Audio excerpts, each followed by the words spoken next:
Hello and welcome again to the part 2 of the video lecture 2 on aromatic nucleophilic substitution. Part 1 এ আমরা SN1 মেকানিজমটা দেখেছি এই লেকচারটার part 1 এ, আর video lecture 1 এ আমরা দেখেছিলাম addition elimination mechanism, যেখানে একটা nucleophile aromatic রিংকে attack করছে এবং তারপর সেখানে একটা নেগেটিভলি চার্জ সিগমা কমপ্লেক্স তৈরি হচ্ছে। তো first part is the addition, আর তারপরে সেই নেগেটিভ চার্জটা যে গ্রুপটা রয়েছে, লিভিং গ্রুপটা রয়েছে, সেটাকে কিক আউট করে দিচ্ছে, সেটা হচ্ছে এলিমিনেশন স্টেপ।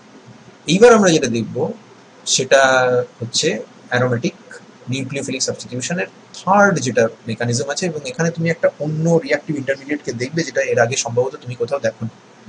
এর আগে তুমি যে 3-4টে রিঅ্যাক্টিভ ইন্টারমিডিয়েট দেখেছো সেগুলো হচ্ছে carbocations, carbanions, carbon centre based free radicals এবং অফকোর্স কার্বিনস। এখানে তুমি দেখবে benzynes. They are definitely a weird species.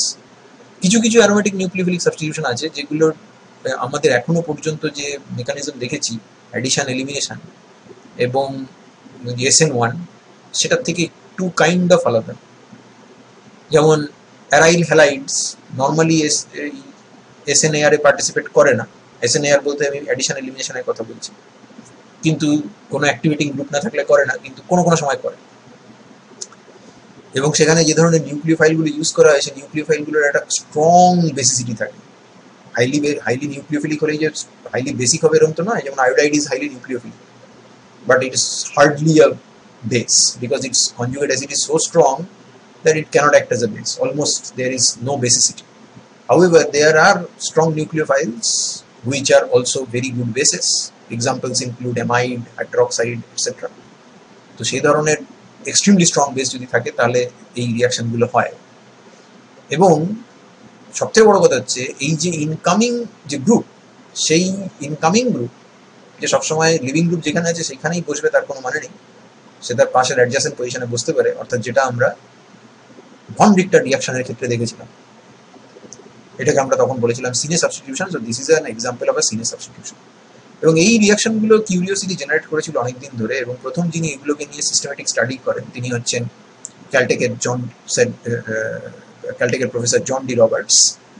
উনি এই কিছুদিন হলো মারা গেছেন, অত্যন্ত দীর্ঘায়ু ছিলেন। এবং আমেরিকাতে ফিজিক্যাল অর্গানিক কেমিস্ট্রির যে ডিসিপ্লিনের যে চর্চা, সেই চর্চাতে জন ডি রবার্টসের অন্য অনেকের মতো John D Roberts was one of the pioneering figures. তো তিনি একটা এক্সপেরিমেন্ট করেছিলেন, একটা ক্লোরোবেঞ্জিন নিয়েছিলেন, যে ক্লোরোবেঞ্জিনের ক্লোরিনটা যে অ্যাটমে কার্বনের সাথে যোগ আছে সেটা C14 মানে ন্যাচারাল অ্যাবান্ডেন্স, যা C14 এর এই ক্লোরোবেঞ্জিন মলিকিউলটার বা এই স্যাম্পেলটার ওই কার্বনটা ন্যাচারাল অ্যাবান্ডেন্সের থেকে অনেকটা বেশি। তো এটাকে নিয়ে উনি পটাশিয়াম অ্যামাইড লিকুইড অ্যামোনিয়া দিয়ে ট্রিট করেছিলেন। তুমি ক্লোরোবেঞ্জিন জানো যে এখানে SN2 হবে না, SN1 হবে না, aromatic nucleophilic you don't expect. হ্যাঁ, ওর প্যারা পজিশনে বা অর্থ পজিশনে যদি নাইট্রো গ্রুপ টুপ থাকে তাহলে ফোটালে হতে পারে, অ্যালকালি দিয়ে ফোটালে হতে পারে, মেজেনিং আর কমপ্লেক্স স্টেবিলাইজড হবে, so on and so fourth, blah blah blah. We know all this things, at least we are suppose two. কিন্তু এখানে রিয়াকশন করছে দেখো -33°C টেম্পারেচারের রিয়াকশন করছে। তো কি রিয়াকশন হবে? রিয়াকশন তো শুধু হয়েছে তা নয়, অলমোস্ট ইকুয়াল অ্যামাউন্টে দুটো প্রোডাক্ট পাওয়া গেছে। একটাতে C14 এর উপরে যে ক্লোরিন ছিল সেটাকে ডিসপ্লেস করে অ্যামোনিয়া ঢুকেছে, NH2, আর আরেকটাতে C14 এর পাশের কার্বনটাতে NH2 ঢুকেছে, অর্থাৎ সিনে সাবস্টিটিউশন হয়েছে, এবং এরা অলমোস্ট ইকুয়াল অ্যামাউন্টে তৈরি হয়েছে। তাহলে এটা কি করে হলো? রবার্টসের প্রপোজাল ছিল আমরা ওই নাইট্রো গ্রুপের প্রেজেন্সে যেরকম অ্যাডিশন এলিমিনেশন মেকানিজম দেখছি, এখানে আমরা উল্টোটা দেখবো। এখানে হবে elimination followed by addition. Elimination 3 রকম ভাবে হতে পারে, একটা হচ্ছে E2, একটা হচ্ছে E1, আর একটা হচ্ছে E1CB। এবং E1CB হতে গেলে 3টে কন্ডিশন মিট করতে হয়। একটা হচ্ছে আনইউজুয়ালি অ্যাসিডিক হাইড্রোজেন লাগবে, একটা হচ্ছে লিভিং গ্রুপটা রিলেটিভলি পুওর হতে হবে, আর আরেকটা পয়েন্ট হচ্ছে ভেরি স্ট্রং বেসটা। তাহলে এখানে 3টে কন্ডিশনের মোটামুটি ফুলফিল করছে, বিকজ এই জায়গাটাতে যে হাইড্রোজেনটা আছে সেটা ক্লোরিনের ঠিক পাশে, অর্থাৎ ক্লোরিন এখানে যদি তুমি একটা মাইনাস চার্জ তৈরি করো তাহলে এই মাইনাস চার্জটাকে ক্লোরিন স্টেবিলাইজ করতে পারে। মোর ইম্পর্টেন্টলি এটা যে কোনো একটা অ্যালিফ্যাটিক CH বন্ডের থেকে এর অ্যাসিডিটি বেশি হওয়ার কথা, বিকজ এখানে যে অ্যানায়নটা তৈরি হবে সেখানে লোন পেয়ারটা থাকবে sp2 কার্বনের উপরে। নট অনলি দ্যাট, সেটা sp2 হাইব্রিড অরবিটালে থাকবে। অর্থাৎ এস ক্যারেক্টার তার যথেষ্ট বেশি থাকবে, যে কারণে এইখান থেকে ক্লোরাইড বেরিয়ে গিয়ে কার্বোক্যাটায়ন হতে চায় না। ওই একই কারণে এই হাইড্রোজেনটা কিন্তু রিলেটিভলি ইজিলি পিক অফ করতে পারে কে, যদি খুব স্ট্রং বেস দাও NH2 মাইনাস স্ট্রং বেস, তাহলে দুটো কন্ডিশন মিট করলো, রিলেটিভলি অ্যাসিডিক, হাইলি বেসিক। আর তারপরে লিভিং গ্রুপ, আমরা তো জানি যে কার্বন ক্লোরিন বন্ডটা বেশ স্ট্রং, অ্যালিফ্যাটিক সিস্টেমে কার্বন ক্লোরিনটা লিভিং গ্রুপ হিসেবে কাজ করে ঠিকই, কিন্তু আমাদের ফিনাইল সিস্টেমে অর্থাৎ অ্যারোমেটিক সিস্টেমে ওই একটা রেজোন্যান্স স্ট্রাকচার তুমি আঁকতে পারো যেখানে ক্লোরিনের থেকে লোন পেয়ার এসে রিং এর ভেতর ঢুকছে, যদিও সেটা উইক রেজোন্যান্স, কিন্তু সেখানে একটা ডাবল বন্ড নেচার তৈরি হয়, যার ফলে এই বন্ডটা কিন্তু relatively stronger compared to carbon chlorine aliphatic bonds, at least we can think that way. So এটা ভাঙাটা অত ইজি নয়। তারপরে ক্লোরাইড মাইনাস এই ক্ষেত্রে অ্যালিফ্যাটিক সিস্টেমের থেকে ব্যাড লিভিং, তাহলে তিনটে কন্ডিশনই মিট করছে। এবং এখানে স্পেসিফিক্যালি এই অর্থো হাইড্রোজেনটি খাবে, তার কারণ এখানে যে sp2 হাইব্রিড অরবিটালটা থাকবে সেখানে ক্লোরিন কেবলমাত্র নিজের মাইনাস আই এফেক্ট দেখাতে পারে, এবং মাইনাস আই এফেক্ট যেহেতু ডিস্টেন্স বাড়ার সাথে সাথে বাড়ে, তাই নেগেটিভ চার্জ এখানে থাকলে অতটা এফেক্টিভ স্টেবিলাইজেশন হবে না। তার মানে এই হাইড্রোজেন বা ইকুইভ্যালেন্ট এই হাইড্রোজেনটা যে কোনো একটাকে খেয়ে এখানে অ্যানায়ন তৈরি হয়ে তারপর সেখান থেকে ক্লোরাইড মাইনাসকে ইজেক্ট করতে পারে। যদি করে তাহলে আমরা এমন একটা কম্পাউন্ড পাবো যেটাকে আমরা বলছি বেনজাইন। বেনজিন রিং, তার মধ্যে ট্রিপল বন্ড আছে। তুমি বুঝতেই পারছো যে এটা extremely strained and very high energy species and it's a reactive intermediate. এই যে ট্রিপল বন্ডটা আছে, এই ট্রিপল বন্ডের একটা হচ্ছে প্রপার পাই বন্ড, যেটা হচ্ছে দুটো পিওর ভাইটালের মধ্যে, একটা হচ্ছে প্রপার সিগমা বন্ড যেটা দুটো sp2 মধ্যে, আর একটা হচ্ছে এইরকম একটা sp2 আছে আর এইরকম একটা sp2 আছে, তাদের মধ্যে পাশাপাশি overlap. So it is the pi bond between two sp2 hybrids, and those sp2 hybrids are not exactly parallel, তারা ডাইভার্জ করে যাচ্ছে, একে অপরের থেকে দূরে চলে যাচ্ছে। তার ফলে এই যে থার্ড বন্ডটা আছে it is extremely weak, এবং as expected এটা একটা রিঅ্যাক্টিভ ইন্টারমিডিয়েট, এবং স্ট্রংলি নিউক্লিওফিলিক অ্যামাইডের প্রেজেন্সে it doesn't survive. Amide attacks this carbon or maybe that carbon. এখানে যেহেতু আমি বেনজিন দিয়ে শুরু করেছি, দুটো কার্বনের মধ্যে কোনো ডিফারেন্স নেই, যে কোনো একটা জায়গায় অ্যাটাক করতে পারে, করলে আগে যেটা হয়েছিল তার উল্টোটা হবে। প্রথমে অ্যানায়ন হয়েছিল, তারপর অ্যানায়ন থেকে ট্রিপল বন্ড হয়েছিল, এবার ট্রিপল বন্ড থেকে অ্যানায়ন হবে এবং অ্যানায়নটা কোয়েঞ্চ করবে। মিডিয়ামে সোর্স অফ প্রোটন আছে, অ্যামাইড অ্যামোনিয়া আছে, তো অ্যামোনিয়া প্রোটন সোর্স হিসেবে কাজ করবে। This is very basic. তো এই অ্যামোনিয়ার মতো উইক বেস যার পিকেএ ভ্যালু হচ্ছে 35, সেও এখানে প্রোটন সোর্স হিসেবে কাজ করতে পারে, and you will get a NH2 minus, and consequently you will have a hydrogen here. I should have drawn the hydrogen here, but okay, we understand that there is a hydrogen. So this amide attack and followed by deprotonation of ammonia by this resulting anion, এটা অনেকে বলে থাকে এটা concerted, অর্থাৎ amide attack করে, এখানে carbon ion হয় না, সরাসরি এখান থেকে প্রোটন খেয়ে নেয় via this type of transition state, but that is not really very important. আমাদের আউটকামের জন্য এটা খুব বেশি ইম্পর্টেন্ট। তাহলে এইটাকে আমরা এক্সপ্লেন করবো কি করে, যেটা এখানে এটা হয়েছে কি করে, এখানে এই জিনিসটা আমরা পেলাম কি করে, দুটো কম্পাউন্ড পেলাম কি করে। তো সেখানে দেখো আমি দুটো হাইড্রোজেনকে লিখেছি, তুমি যে কোনো একটা হাইড্রোজেনকে লিখতে পারো, তুলতে পারো, কারণ এটা যেহেতু 14 কার্বনটা হচ্ছে এইখানে, তাহলে দুদিকের হাইড্রোজেন হচ্ছে ইকুইভ্যালেন্ট। আমি দুটো লিখেছি, যে কোনো একটাকে তুমি তুলতে পারো। আমি ধরো এই ব্লু হাইড্রোজেনটাকে তুললাম, তুলে আমি এখানে তাহলে এইটা পেলাম। কিন্তু এই যে বেনজাইনটা পেলাম, এই বেনজাইনটা কিন্তু এই বেনজাইনটার মতো সিমেট্রিক নয়, কারণ বেনজাইনের একটা কার্বন 14, একটা কার্বন 12। তাহলে একবার NH2 মাইনাস যদি এখানে অ্যাটাক করে, তাহলে নেগেটিভ চার্জ এইখানে যাবে এবং অ্যামোনিয়া এখানে প্রোটনেট করবে, তাহলে আমরা এই কম্পাউন্ডটা পাবো, অর্থাৎ এইটার থেকে পাবো। আর একবার যদি অ্যামাইড এইখানে অ্যাটাক করা ঠিক করে, এইখানে অ্যাটাক করলাম, তাহলে এইবার এর মাথায় নেগেটিভ চার্জ গেল, এইখানটায় নেগেটিভ চার্জ গেল, C14টা নেগেটিভ চার্জ হলো, সে মিডিয়াম থেকে প্রোটন নেবে, নিলে তাহলে এই কম্পাউন্ডটা তৈরি হবে। হ্যাঁ, অবভিয়াসলি এই দুটো জায়গার অ্যাটাকটা এক্স্যাক্টলি ইকুয়াল তো হবে না, কারণ একটা হচ্ছে C14, একটা হচ্ছে C12, তাদের ইন্ট্রিনসিক রিঅ্যাক্টিভিটি একটু আলাদা হবে, কিন্তু এমন কিছু বিরাট রিঅ্যাক্টিভিটি আলাদা হবে না যে তুমি এদের দুজনকে বিরাট আলাদা অ্যামাউন্টে পাবে। ওই জন্য এটা বলা হয়েছিল অলমোস্ট ইকুয়াল অ্যামাউন্ট, তুমি অলমোস্ট ইকুয়াল অ্যামাউন্টে দেখতে পাবে। তার মানে বেনজাইন মেকানিজম দিয়ে অত্যন্ত এলিগেন্টলি আমরা এটাকে ব্যাখ্যা করতে পারি, এবং এই বেনজাইন মেকানিজম কাজে লাগিয়ে আমরা আরো কিছু এক্সপেরিমেন্টকে ব্যাখ্যা করতে পারি। এই যে বেনজাইনের তোমার এই সাইড ওয়াইজ ওভারল্যাপ অফ দুটো sp2 হাইব্রিড অরবিটালের যে পিকচারটা, সেটা আমরা এখানে এঁকেছি। তুমি দেখেই বুঝতে পারছো যে এটা সিগমা ওভারল্যাপ হতে পারে না, এটা ল্যাটারাল ওভারল্যাপ, ইন্টারনিউক্লিয়ার অ্যাক্সিস বরাবর ওভারল্যাপ নয়। আবার পাই ওভারল্যাপে যেরকম পি অরবিটাল দুটো এক্স্যাক্টলি প্যারালাল থাকে এটা সেটাও নয়, তাহলে pi overlap but compromise pi overlap. সেই জন্য এই ট্রিপল বন্ডের এই যে থার্ড বন্ডটা that is extremely vulnerable for a nucleophilic attack. And তুমি ভাবতে পারো যেটা ইলেকট্রোফিলিক অ্যাটাক, এটা যদি নিজে যদি এটা তো নিজের ইলেকট্রোফাইল হিসেবে কাজ করছে, অর্থাৎ এইখানে গিয়ে অ্যাটাক করছে, এখান থেকে খুলে যাচ্ছে, তার মানে এটা নিউক্লিওফাইল, এটা হচ্ছে ইলেকট্রোফাইল, কারণ বেঞ্জিন ইজ হাইলি ইলেকট্রোফিলিক। তো ও কি নিজে নিউক্লিওফাইল হিসেবে কাজ করতে পারে, অর্থাৎ ও কি এটা কাউকে দিতে পারে? তুমি নিজেই চিন্তা করো, যদি পারে, যদি দেয়, তাহলে এই জায়গাতে একটা স্ট্রং ইলেকট্রোফাইল দরকার হবে, ভেরি স্ট্রং ইলেকট্রোফাইল লাগবে। তো এই মিডিয়ামে ইলেকট্রোফাইলটা কে আছে? তোমার তো এই মিডিয়ামে বেসটা দিতেই হবে, স্ট্রং বেস দিতে হবে, তা নাহলে ইউএনসিবি হবে না। তাহলে বেস, এইরকম স্ট্রং বেসের প্রেজেন্সে একটা এফেক্টিভ ইলেকট্রোফাইল কি করে ঘুরবে? কোনোভাবেই ঘুরতে পারে না। এখানে আছে কে? NH2 মাইনাস আর অ্যামোনিয়া।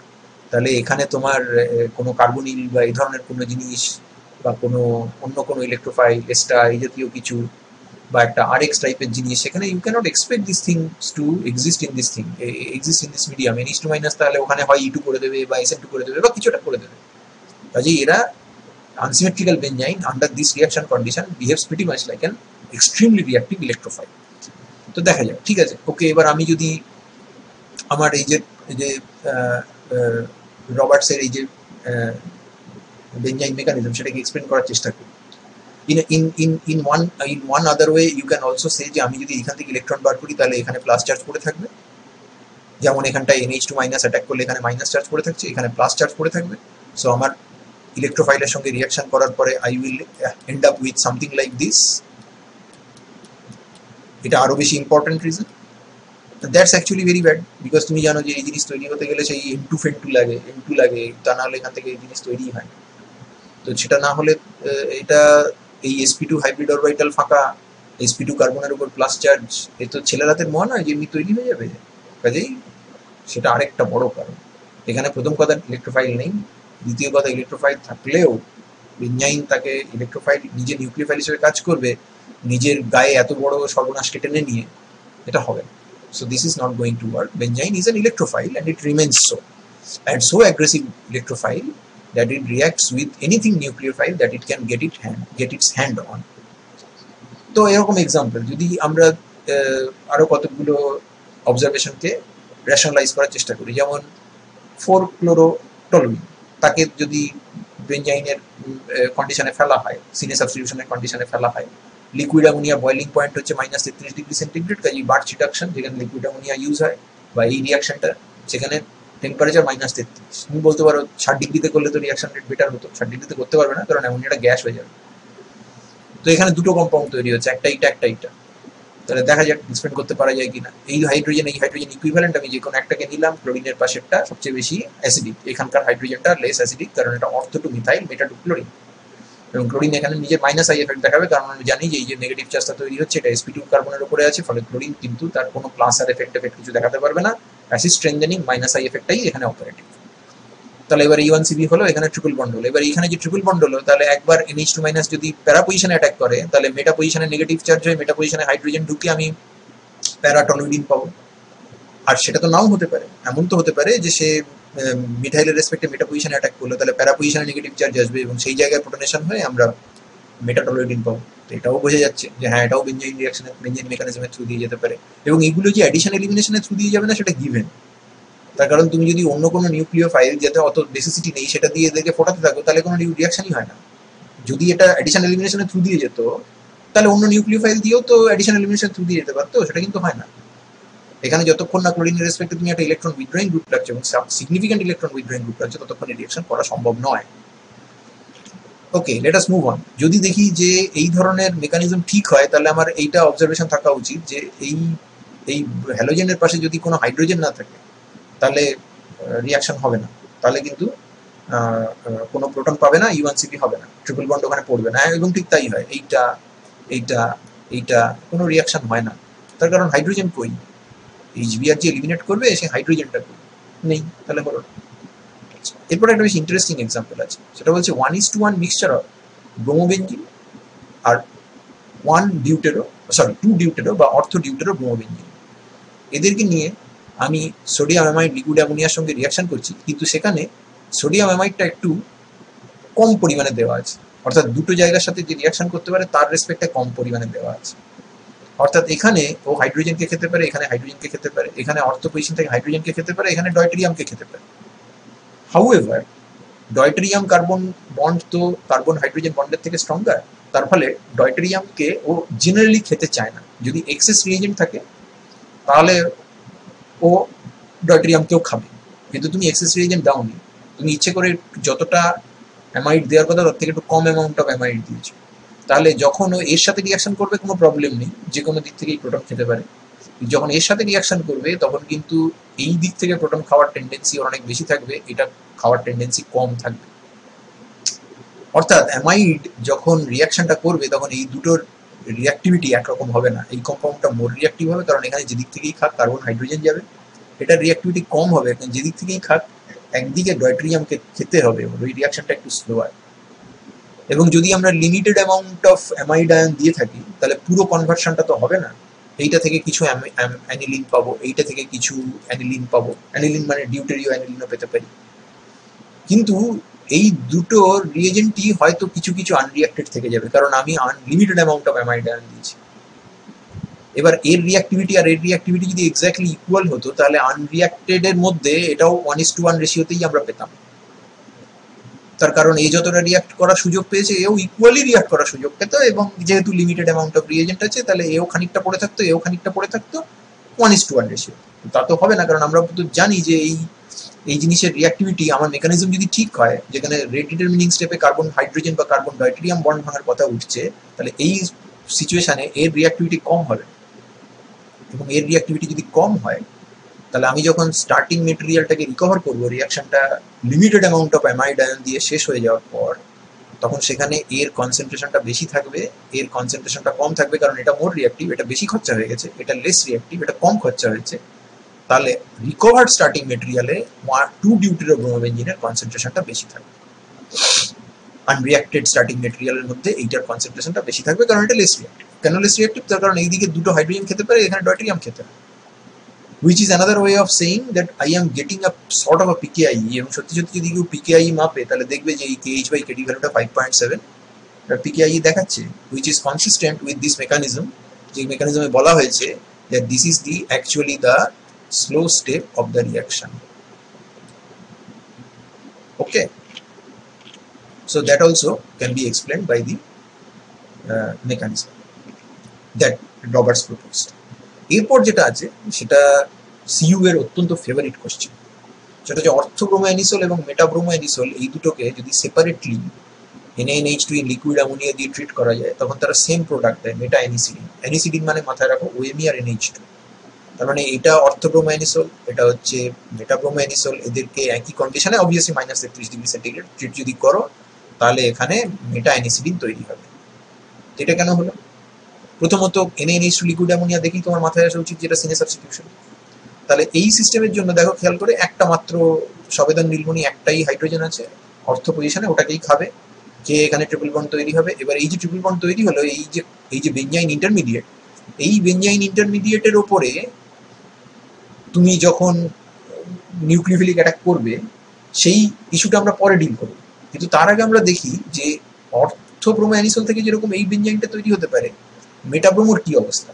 এবার যদি মেটাব্রোমো নাও তাহলে দেখো ব্রোমিনের রেসপেক্টে 2 জায়গায় অর্থ হাইড্রোজেন আছে, এখানে কিন্তু এক জায়গাতেই ছিল, কোনো রিজিও সিলেক্টিভিটির ইস্যু ছিল না, এখানে কিন্তু আছে লাল হাইড্রোজেন নীল হাইড্রোজেন। নীল হাইড্রোজেনটা অর্থ টু ব্রোমিন, লাল হাইড্রোজেনটা not only ortho to bromine but also ortho to OMe।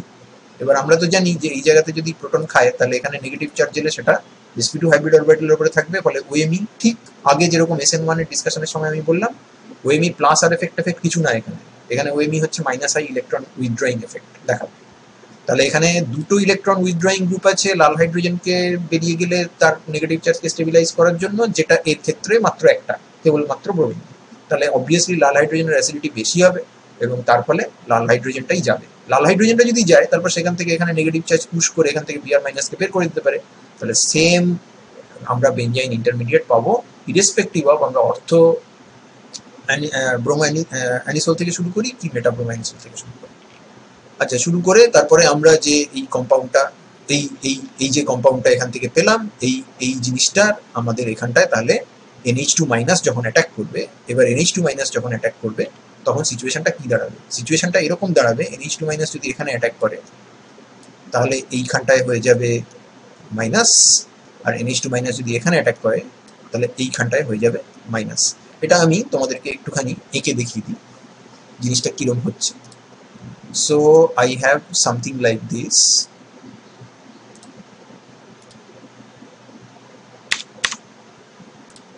Okay, so আমার কাছে আছে কি OMe, sure, and I have a triple bond here. এবার আমার কাছে NH2 মাইনাস আছে।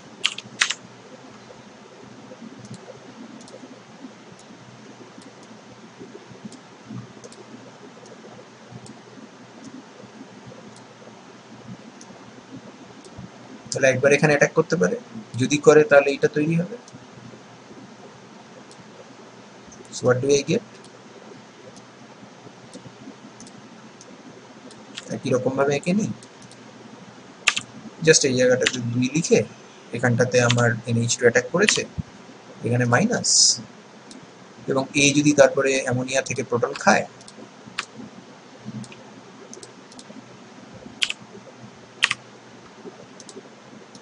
তাহলে এটা হবে।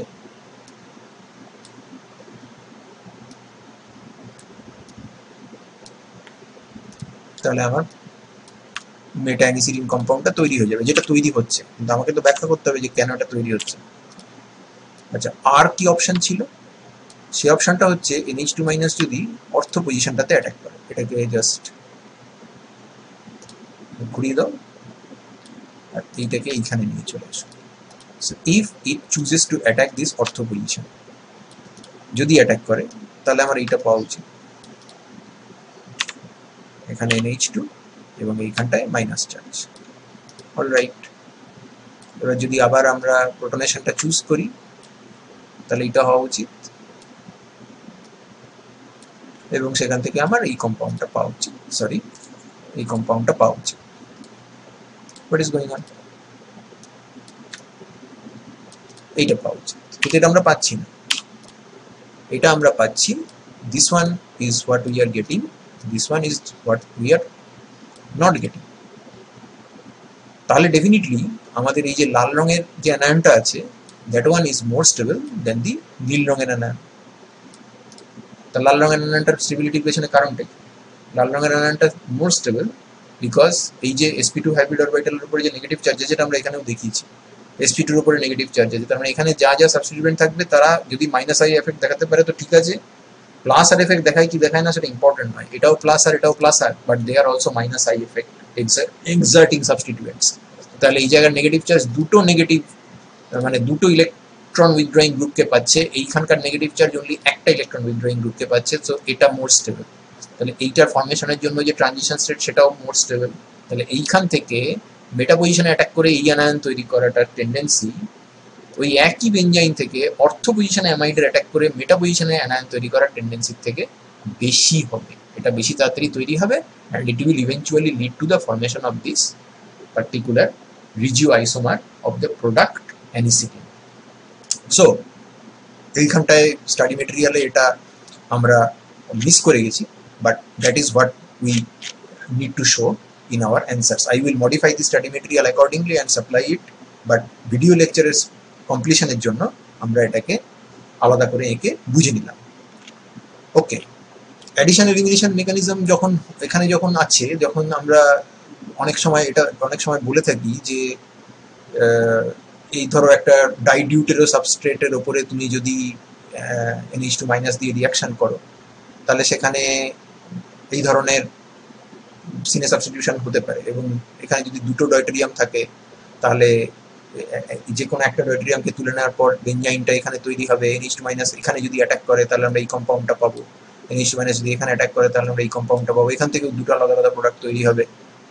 এগুলো সব এক্সপ্লেন করা যায়, বাট অনেকে এটাও বলে থাকে যে maybe this reaction is not UNCB, particularly for bromide, because the carbon bromine bond is not very strong. Carbon chlorine bond is far stronger. Bromine এর সাথে কার্বনের অরবিটাল তো মিসম্যাচ হয়, তার জন্য অনেকে এই মেকানিজমটাও দিয়ে থাকে। দেখো, খেয়াল করে দেখো, এটা কিন্তু concerted elimination, syn concerted elimination, and that is E2, syn E2। Anti periplanar তো হতে পারে না, কারণ সিডি আর সিবিআর তো অবভিয়াসলি সিন পেরিপ্লানার হতে বাধ্য এই সিস্টেমের জন্য। কিন্তু আমরা এটাও জানি যে E2 রিয়াকশন যদি অ্যান্টি পেরিপ্লানার না হয় তাহলে সিন পেরিপ্লানার থ্রু দিয়ে যেতে পারে, although that transition state is high energy. যেহেতু এখানে সিবিআর বন্ডটা উইক, তাই এখানে অ্যানায়ন তৈরি হবে, তারপরে সিবিআর বন্ড ভাঙবে, এরকম নাও হতে পারে। এখানে ক্লোরিন থাকলে হয়তো হতে পারে সেটা, কিন্তু ব্রোমিন থাকলে অনেকে এই জিনিসটাকে না, অনেকে এইটাকে E2 এলিমিনেশন হিসেবে প্রেজেন্ট করে থাকে, এবং সেটা খুব ভুল নয়। আর তারপরে যখন তোমার NH2- দিয়ে রিয়াকশন হবে, তখন তো অবভিয়াসলি এই সিস্টেমের উপরে হয় কনসার্টেড, না হলে স্টেপ ওয়াইজ প্রোটন ট্রান্সফার, যেটা আমরা আগেও দেখেছি। আরেকটা জিনিস একটু দেখে নেওয়া যায়, সেটা হচ্ছে যদি এই সিস্টেমটা তুমি নাও, রবার্টসের সিস্টেমে এটা C14 ছিল, এবারে এর পাশে অর্থ কার্বনটা হচ্ছে C14। যদি এটা তুমি C14 নাও, তাহলে এখান থেকে তোমার কটা প্রোডাক্ট হবে? KNH2 লিকুইড অ্যামোনিয়া দিয়ে দেখো 3টে প্রোডাক্ট হচ্ছে। দেখো, একটা এইটা যেখানে অর্থ কার্বনটা লেভেল, একটা এইটা যেখানে মেটা কার্বনটা লেভেল, আর একটা এইটা যেখানে ইপসো কার্বনটা লেভেল।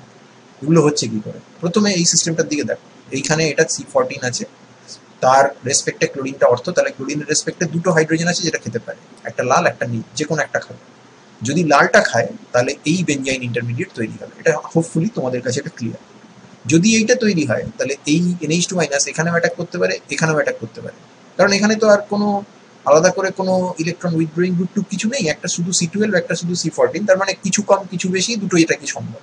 তাহলে NH2- যদি এখানে অ্যাটাক করে, যদি NH2- A পজিশনে A অ্যাটাকটা হয়, তাহলে আমরা এইটা পাবো। যদি B অ্যাটাক হয় তাহলে আমরা এইটা পাবো। তার মানে আমরা এই কম্পাউন্ডটা একবার পেলাম, আর আমরা এই কম্পাউন্ডটাও পেলাম। তার মানে এই দুটো প্রোডাক্ট এক্সপ্লেন্ড হয়ে গেল, কিন্তু আমরা মেটআপটা এখনো এক্সপ্লেন করতে পারিনি। যদি আমরা এবার যদি নীল হাইড্রোজেনটাকে খাই, আমি মলিকুলটাকে ঘুরিয়ে লিখেছি, দেখো নীলটা আগে বাঁ দিকে ছিল, এখন ডান দিকে চলে এসেছে, C14টা আগে ডান দিকে ছিল, এখন বাঁ দিকে চলে গেছে। আমি জাস্ট ঘুরিয়ে দিয়েছি। এবার যদি নীলটাকে খাই, নীলটাকে খেয়ে এই বেনজাইনটা তৈরি হবে, হুইচ ইজ ডিস্টিংক্টলি ডিফারেন্ট। এই বেনজাইনটা যদি 1 নম্বর বেনজাইন হয়, তাহলে এই বেনজাইনটা হচ্ছে 2 নম্বর বেনজাইন, কারণ এখানে একটা বেনজাইনের কার্বন, মানে বেনজাইন ট্রিপল বন্ডের একটা কার্বন ছিল 14, এখানে কিন্তু দুটোই C12। তাহলে যদি এখানে অ্যাটাক করে, এই পজিশনে যদি অ্যাটাক করে, তাহলে আমরা এই কম্পাউন্ডটা পাবো, which is equal to this one. তার মানে এই প্রোডাক্টটা দুটো বেনজাইন থেকেই তৈরি হতে পারে। হাউএভার যদি এখানে অ্যাটাক না করে, যদি এখানে অ্যাটাক করা চুজ করে, এবং সেটা করতেই পারে, তাহলে কিন্তু আমরা একটা অন্য কম্পাউন্ড পাবো, যেখানে আমার C14টা NH2 রেসপেক্টে মেটা কার্বনে থাকবে। সো আমি যদি এখানে C14 নিতাম, তাহলে আমি দুটো প্রোডাক্ট পেতাম, যেটা আমরা রবার্টসের এক্সপেরিমেন্টে দেখেছি। যদি আমরা C14টার পজিশন চেঞ্জ করে দিই, তাহলে কিন্তু সেখানে 3টে প্রোডাক্ট হবে, এবং CUA এই প্রবলেমটাও বারবার দিয়েছে, যে কী কী প্রোডাক্ট হচ্ছে এবং কেন হচ্ছে সেটাকে এক্সপ্লেন করো। ফাইনালি আমরা যে লাস্ট জায়গাটায় প্রায় চলে এসেছি, সেটা হচ্ছে বেনজাইনের যে nucleophilic substitution, elimination, addition mechanism. তার বেনজাইন একমাত্র ওই যে ক্লোরোবেনজিন, ব্রোমোবেনজিন এসব থেকে তৈরি হয় তা নয়, ও অন্য প্রিকারসারও আছে, যদিও এগুলো তোমাদেরকে দেবে বলে মনে হয় না। কিন্তু তার কারণ হচ্ছে এই যে কেমিস্ট্রিটা আবার তোমাদের আছে হচ্ছে সেমিস্টার 4-এ, নাইট্রোজেনের কেমিস্ট্রি। তবুও জেনে রাখো, এই NH2 অ্যানথ্রানিলিক অ্যাসিড, যেটা প্যারামিনোবেনজোইক অ্যাসিডের রেজিওআইসোমার, 2-অ্যামিনোবেনজোইক অ্যাসিড, এই কম্পাউন্ডটাকে যদি কেউ নাইট্রোসেশন করে, তাহলে এখানে N বন্ড লিঙ্কেজ তৈরি হয়, ডাইওটাইজেশন হয়, এবং N2+ তৈরি হয়, এবং সেটা একটা কার্বন ডাই অক্সাইড আর একটা নাইট্রোজেন দুটোকে লিবারেট করতে পারে under a special reaction condition which is known as flash discharge. সেখানে আমরা বেনজাইন পেতে পারি, এবং বেনজাইন এত রিয়াক্টিভ যে এখানে ও যদি আর কাউকে না পায়, তাহলে বেনজাইন নিজেদের মধ্যে রিয়াকশন করে, দুটো বেনজাইন নিজেদের মধ্যে রিয়াকশন করে ডাইমার তৈরি করতে পারে, যেখানে এই রেড বন্ডগুলো, the new bonds that are form. অন্যরকম আরও একরকম ভাবে বেনজাইন তৈরি করা যায়। আমি এখানে ক্লাসিক্যাল টেকনিকগুলো বলছি, এরপরেও অনেক মডিফিকেশন হয়েছে, সেগুলো বইতে তুমি পাবে, কিন্তু সেগুলো এখানে আলোচনা করার টাইম নয়, স্কোপ নয়, সেই জন্য আমরা সেগুলোকে স্কিপ করেছি। এই কম্পাউন্ডের মধ্যে যদি লিথিয়াম অ্যামালগাম দিয়ে ট্রিট করো, তাহলে এখানে ক্লোরিনের বদলে লিথিয়াম ঢুকবে, তাহলে এখানটায় বেসিক্যালি মাইনাস হলো, এটা বেসিক্যালি মেটাল হ্যালোজেন এক্সচেঞ্জ হলো। অর্গানোমেটালিক কেমিস্ট্রি পড়লে তুমি এটা বুঝতে পারবে যেটা কেন হচ্ছে। তো লিথিয়াম ঢুকে গেছে, মেটালেশন হলো, অর্থ মেটালেশন। তো লিথিয়াম ঢুকে যাওয়ার পর এখানে তার মানে মাইনাস, আর এখানে কার্বন ফ্লোরিন, তো হেভি স্ট্রং বন্ড, কিন্তু স্টিল ইট ক্যান লিভ, তার মানে এটা is a truly U1CB reaction. এখান থেকে লিথিয়াম ফ্লোরাইড এলিমিনেট করে তৈরি হয়ে গেল এই কম্পাউন্ড। বা যদি এখানে ম্যাগনেসিয়াম দাও, তাহলে ম্যাগনেসিয়ামের ইনসারশন হবে, অক্সিডেটিভ ইনসারশন, তারপর সেখান থেকে MgClF এলিমিনেট করে তৈরি করবে বেঞ্জাইন। এই বেঞ্জাইনকে বিভিন্ন রকমভাবে ট্র্যাপ করা যায়। বেঞ্জাইনের এই যে ডাবল বন্ডটা, এই যে ট্রিপল বন্ডটা, তার যে থার্ড বন্ডটা, এটা যেহেতু এক্সট্রিমলি উইক, তাই এই ধরনের ডাইইন দিয়ে তাদেরকে ডিলস হোল্ডার বা 4+2 সাইক্লোঅ্যাডিশন রিয়াকশনে পার্টিসিপেট করানো যায়, যেখান থেকে এই ধরনের অ্যাডাপ্ট তৈরি হয়। যদি আমরা অ্যান্থ্রাসিন দিয়ে রিয়াকশনটা করি, তাহলে অ্যান্থ্রাসিনের 9-10 পজিশনে এইরকমভাবে রিয়াকশনটা হয়, এবং একটা ব্রিজ কম্পাউন্ড তৈরি হয় which is known as the triptycene. আবার যদি ফিউরানের সঙ্গে রিয়াকশন করি, তাহলে এরকমভাবে রিয়াকশনটা হয়। এগুলো পেরিসাইক্লিক রিয়াকশন, আমি যেদিকে আরো ঘোরাচ্ছি তার উল্টো দিকেও তুমি ঘোরাতে পারো, ডাজন্ট মেক এনি ডিফারেন্স। তাহলে এখানে তৈরি হবে তোমার একটা ফিউরান ডেরিভেটিভ, ফিউরানের একটা অ্যাডাপ্ট, যেটাকে HCl দিয়ে ট্রিট করলে সেটা 1-ন্যাপথলে কনভার্টেড হয়ে যায়। কিভাবে হয় সেই মেকানিজমগুলি এখানে দেখানো আছে। এই ক্লাসের জন্য এই মুহূর্তে হয়তো অত বেশি ইম্পর্টেন্ট নয়, কিন্তু বেঞ্জাইনটা পড়ছি আমরা, এই জিনিসগুলো একেবারে দেখবো না, সেটা আমি চাইনি, তাই আমি এই রিয়াকশনগুলোকে একটু ইনক্লুড করেছি। এবং এরপর এটাকে যদি তুমি H+ দিয়ে এই ধরনের সিস্টেমকে যদি তুমি H+ দাও, তাহলে কিভাবে তারা রিং ওপেন করে অ্যারোমেটিসিটি গেইন করতে পারে এবং 1-ন্যাপথল তৈরি করতে পারে, সেটা মেকানিজমও দেখানো আছে। আমি আবারও বলছি, এই স্লাইডটা প্রবাবলি তোমার জন্য অত ইম্পর্টেন্ট নয়, কারণ এর সাথে নিউক্লিওফিলিক সাবস্টিটিউশনের কোনো সম্পর্ক নেই। কিন্তু আরেকটা জায়গায় আছে, যেমন তোমাকে যদি বলে এই কম্পাউন্ডটা কি করে বানাবো, এই কম্পাউন্ডটা তুমি উইলিয়ামসন ইথার সিনথেসিস করে বানাতে পারবে না। Normally ether Williamson ether synthesis করে বানায়, কিন্তু এটা বানাতে গেলে একটা কম্বিনেশন হবে tertiary butoxide plus phenyl chloride. এবার tertiary butoxide plus phenyl chloride দিয়ে নর্মাল কন্ডিশনে বানানো খুব খুব প্রবলেমেটিক, তার কারণ chlorobenzene is not necessarily very much reactive towards aromatic nucleophilic substitution. আর আরেকটা প্রবলেম, আরেকটা অ্যাপ্রোচ যদি তুমি নাও, তাহলে এইটা হতে পারে, you can think of it in this way, তাহলে ফেনক্সাইড নিতে পারো আর তার সাথে তুমি নিতে পারো টারশিয়ারি বিউটাইল ক্লোরাইড। সেটা তো আরোই হবে না, কারণ ফেনক্সাইড যদি নাও সেটা relatively weak base, but tertiary বিউটক্সাইডের জন্য SN2 হবে না, আর এই ফেনক্সাইডের প্রেজেন্সে কখনোই এটা কার্বোক্যাটায়ন তৈরি করার সুযোগও পাবে না। এটা যেটা হবে সেটা হচ্ছে তোমার এলিমিনেশন বাইমলিকুলার হয়ে যাবে, SN2 তো হবেই না, SN1 হওয়ারও সুযোগ পাবে না। তাহলে এটা বানাবো কি করে? এটা বানানোর অ্যাকচুয়ালি যে টেকনিকটা এখানে দেখানো হয়েছে, সেটা যে খুব এফিসিয়েন্ট টেকনিক তা নয়, কিন্তু বেঞ্জাইন রুটের থ্রু দিয়ে গেলে তুমি এটার একটা সলিউশন পেতে পারো। অ্যাকচুয়ালি এইগুলোকে বানানোর জন্য না একটা স্পেসিফিক টেকনিক আছে, সেটা অর্গানোম্যাগনেসিয়াম কেমিস্ট্রি থেকে আসে। আমরা সেটা ডেলিভারেটলি আমাদের অর্গানোমেটালিক্সের মধ্যে পড়িনি, because that information is not very important at least for you right now. However ওটা বইতে আছে, if you are interested we can talk about it, but at least at this point of time we are not going to explore that avenue. This time we are only concerned যেটাকে বেঞ্জাইন দিয়ে কি করে বানানো যায় ডিএমএসও মিডিয়ামে, যেখানে এর basicity অত্যন্ত বেশি, বিকজ ডিএমএসও পোলার নন প্রোটিক সলভেন্ট, তার ফলে ক্যাটায়নকে সলভেট করলেও অ্যানায়নকে সলভেট করতে পারে না, which means that this is a very aggressive very reactive reagent. তখন তার সাথে যদি ব্রোমোবেঞ্জিনের রিয়াকশন করো, তখন বেঞ্জাইন মেকানিজমের থ্রু দিয়ে এখান থেকে প্রোটন খেলো, মেবি এটা হয়তো E2 হবে, এখান থেকে এটা বেরিয়ে গেল, এখানে বেঞ্জাইন তৈরি হলো, তারপর আরেক ইকুইভ্যালেন্ট এখান থেকে গিয়ে এখানে অ্যাটাক করলো, এটা খুলে গেল, এখানে মাইনাস চার্জ এলো, সেটা মিডিয়াম থেকে প্রোটন খেয়ে নিল, এবং তারপরে আমরা টারশিয়ারি বিউটক্সি টার্ট বিউটক্সি বেঞ্জাইন এরকম তৈরি করতে পারি। ডাও কোম্পানি নিজের ফেনলের সিনথেসিস করে এইভাবে, ক্লোরোবেঞ্জিন নেয়, তার সাথে 300 ডিগ্রি সেন্টিগ্রেড NaOH এর রিয়াকশন করে। এটা ইন্ডাস্ট্রি করতে পারে 300 ডিগ্রি সেন্টিগ্রেড, প্ল্যান্টে এটা তৈরি করা যায়, ল্যাবরেটরিতে এটা তৈরি করা প্রায় ইম্পসিবল, কিন্তু প্ল্যান্টে এই ধরনের জিনিস তৈরি করে তারা তাদের মানে সেট আপ করতে পারে। এখানে এই রিয়াকশন তুমি বুঝতেই পারছো, এখানে অ্যাডিশন এলিমিনেশন হওয়ার কোনো চান্স নেই, বিকজ দেয়ার ইজ নো কি অ্যাক্টিভেটিং কোনো NO2 ফেনো2 কিছু নেই, তাহলে তো হবে না, নর্মালি হওয়ার কথা নয়। তাহলে এই রিয়াকশনটা হচ্ছে কিভাবে? কারণ this cannot be SN2 as well, this cannot be SN1, কারণ leaving group is not that good, so this must be proceeding through a benzyne mechanism where you are getting a benzyne intermediate which is subsequently quenched by the nucleophilic hydroxide that is present in the reaction media, এবং এখানে by product হিসেবে একটা diphenyl oxide তৈরি হয় which results from the attack of the product phenoxide onto the intermediate benzyne, কারণ constantly বেঞ্জাইন তৈরি হচ্ছে এবং মিডিয়ামে কনস্ট্যান্টলি ফেনক্সাইড তৈরি হচ্ছে, তো ফেনক্সাইডও nucleophilic, however it is less nucleophilic compared to hydroxide because of the -I-R effect of this phenyl ring, but still it is kind of nucleophilic, তো ওই O- ওখানে অ্যাটাক করতে পারে, সেটা করে ওই রিয়াকশনটাকে কোয়েঞ্চ করে দিতে পারে। So this is a side product. আর ফাইনালি আমরা এখানে একটা টিপিক্যাল প্রবলেম দেখেছি যেটা সিইউ খুব পছন্দ করে, এই জিনিসটা দিয়ে তোমাকে বলবে প্রোডাক্টটা কি হবে।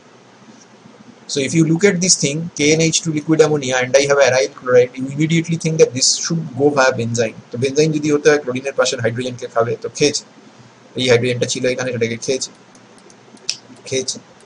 খেয়ে এখানে অ্যানায়ন হয়েছে, এই অ্যানায়নটা এখানে পুশ করেছে, এখান থেকে ক্লোরাইড মাইনাস বেরিয়ে গেছে। আমি এখানে ডাবল বন্ডগুলোকে এরকম ভাবে লিখেছি মানে এই নয় যে আমি ডাবল বন্ডগুলোকে পরের বার অন্যরকম ভাবে লিখতে পারি না। তো you can draw benzyne in this way, people draw benzyne in this way as well, অনেকে এইভাবে লেখে। This is also benzene, and people also have a tendency to draw benzene like this, but I have seen this thing to be hugely more popular than this thing. এবার তুমি যদি এই জিনিসটা নাও এবং এর উপর যদি তুমি সাপোজ এইরকমই কোনো রিয়াকশন করো, so it doesn't really make any difference as long as you are understanding what you are doing. ধরো কেউ এই জায়গাটাতে অ্যাটাক করলো, তার মানে এই যে ডাবল বন্ডটা, দিস ডাবল বন্ড, যেটাকে আমি সাপোজ রেড কালার করে দিচ্ছি, that is fundamentally different from the carbon-carbon double bond that is being here. So that's the benzene double bond, যেটা আমরা এখানে ট্রিপল বন্ডের আকারে দেখাচ্ছি। So তুমি এইরকম ভাবে যদি রিয়াকশন করো, তো it's okay, it's fine, as long as you understand what you are doing, it's perfectly okay. তখন এখানে তোমার হয়ে যাবে মাইনাস, আর এখানে তোমার তাহলে চলে এসছে NH2, যেটা ওখানে অ্যাটাক করেছিল। So this is the same kind of intermediate that you get by attacking either here or here. That's the bond structure is different, but you know, this is a delocalized structure, so this type of canonicals doesn't mean anything in fact. তো ঠিক আছে, আমি একই রকম ভাবে না এঁকে আমি একটু অন্যরকম ভাবে এঁকেছি এই জায়গাতে ট্রিপল বন্ডটাকে অ্যাকোমোডেট করার জন্য। এবার এখানে KNH2 অ্যাটাক যদি করে, যদি এখানে KNH2 অ্যাটাক করে, সো KNH2 এখানে অ্যাটাক করতে পারে, or it could do another thing. আমার product 4-membered ring with a cyanide group ঝুলছে এখানে, তার মানে this is a new carbon-carbon bond that you have formed. এই দুটো কার্বন তো অলরেডি সায়ানাইডের সঙ্গে ছিল, so you need to form a bond here. এটার মেকানিজম কিভাবে হতে পারে, তার ডেফিনেটলি এই হাইড্রোজেনটাকে খেয়েছে, এই হাইড্রোজেনটা alpha to cyano, so this is considerably acidic, এই হাইড্রোজেনটাকে খেয়ে নেবে, খেয়ে নিয়ে এখানটায় মাইনাস হলো, এই মাইনাসটা এখানে অ্যাটাক করলো, and you get your compound after you protonating the anion that is generated here. You may ask যে এই জায়গাতে মোর অ্যাসিডিক হাইড্রোজেন তো এইখানে আছে, এইখানে আছে, তাহলে এই হাইড্রোজেনটাকে খাচ্ছে কেন? হ্যাঁ, এই হাইড্রোজেনটাকে খেতে পারে, ডেফিনেটলি পারে, খেয়ে সে যদি এখানে অ্যাটাক করতে চায়, তাহলে you are basically asking this molecule to take part into a addition elimination reaction, that is not going to happen, intramolecular reaction, but it is leading to the formation of 4-membered ring. কাজে এখান থেকে addition elimination হয়ে reaction হওয়ার chance নেই। কাজে এইখানে proton খাচ্ছে, আবার ডিপ্রোটনেশন হচ্ছে, খাচ্ছে, প্রোটনেশন হচ্ছে, এরকম চলতেই থাকে। It is not nothing new, but it does not have any fate, এর কোনো ফেট নেই। But under this reaction condition যদি এইখান থেকে একবার প্রোটন খায়, তাহলে কিন্তু বেনজাইন তৈরি হতে পারে। আর once the benzyne is form, intramolecular reaction takes over and leads to the formation of the destabilized, highly unstable 4-membered ring. Even the 4-membered ring is formed because you are capable of neutralizing this benzene triple bond. এই triple বন্ডের হাত থেকে তো বাঁচলে, সেই জন্য এই 4-membered রিংটা তৈরি হওয়াটাও ও সহ্য করে নেয়। But for the 4-membered ring to form, you must have a benzene. তুমি এটা এক্সপেক্ট করতে পারো না যে এখান থেকে মাইনাস হবে আর এই সরাসরি ধাক্কা মেরে বের করে দেবে, because that would require addition elimination mechanism, যেটা এই ক্লোরিনের রেসপেক্টে হয় এই পজিশনে, আর তা না হলে এই পজিশনে, বা এই দুটো পজিশনে, প্রেফারেবলি এই দুটো পজিশনে যদি ইলেকট্রন উইথড্রয়িং গ্রুপস না থাকে, তাহলে এই ধরনের কোনো রিয়াকশন আমরা এক্সপেক্ট করতে পারি না। So this concludes our discussion on the Sine substitution involving benzene intermediates, and this also concludes the study material 2 on aromatic nucleophilic substitution. Thank you for your patience.